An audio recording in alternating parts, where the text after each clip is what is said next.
With game streaming becoming ever more popular due to the likes of Twitch TV and even YouTube getting in on the act with many YouTubers running live streams to better connect with fans, video capture cards have experienced something of a resurgence. The majority of these units are USB based, with the best offering capture rates of 60 FPS at 1080p. One problem they share, however, is latency, which is of little concern to general streaming or those recording a second computer for the purposes of making how-to videos. But gamers try to avoid it, as it makes for a frustrating gaming experience when what you see on the screen has been delayed, which makes control tricky. Elgato set out to solve this problem by building a video capture card that uses a PCI-E slot instead of connecting via USB 2 or USB 3. This shuts out Mac users or those with mini ITX cases, but if your system can handle it, is it worth the $200 asking price? Let's take a look.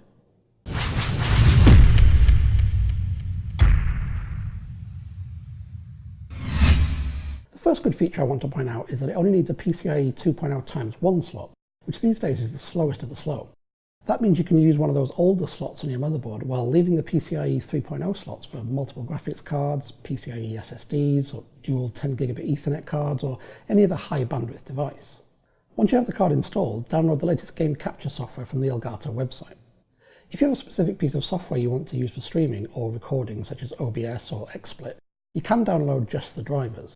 But if you're new to streaming or don't need something as sophisticated, you can install Elgato's own game capture application, which can record your footage as well as stream to common platforms like Twitch. And you can of course mix in audio from another device, such as a USB microphone, and overlays are supported as well, allowing you to add the input from a webcam in the corner of your stream, as well as add a channel logo. As I mentioned earlier, you can save a high quality version of your stream to a file on your PC while streaming, useful if you want to stream to Twitch and maybe upload a copy of your stream to YouTube later. To test the latency, I played some arcade games on RetroPie on my big screen TV by sending the HDMI output of the Pi across the room to my Windows PC, Linear Hydra, and then connecting the TV to the pass-through output on the card.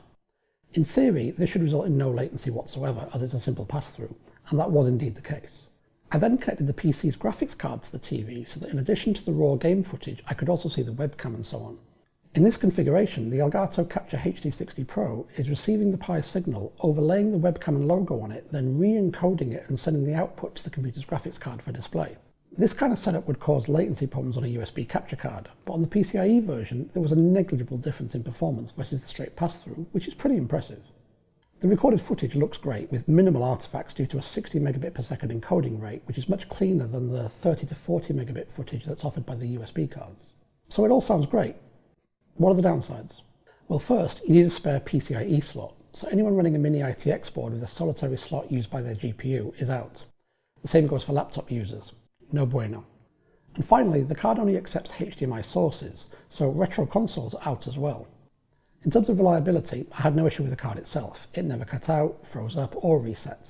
But Elgato's game capture software was a little more troublesome. Sometimes it absolutely refused to capture anything, even when the source device was on already.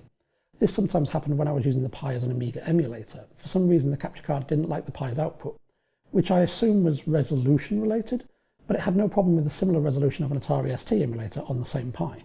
However, and this may again be a Pi issue, not an Elgato one, but it either wouldn't record any audio at all from either of them, or some garbled high volume noise, but it would be fine when the Pi was emulating a Sega Genesis or a SNES.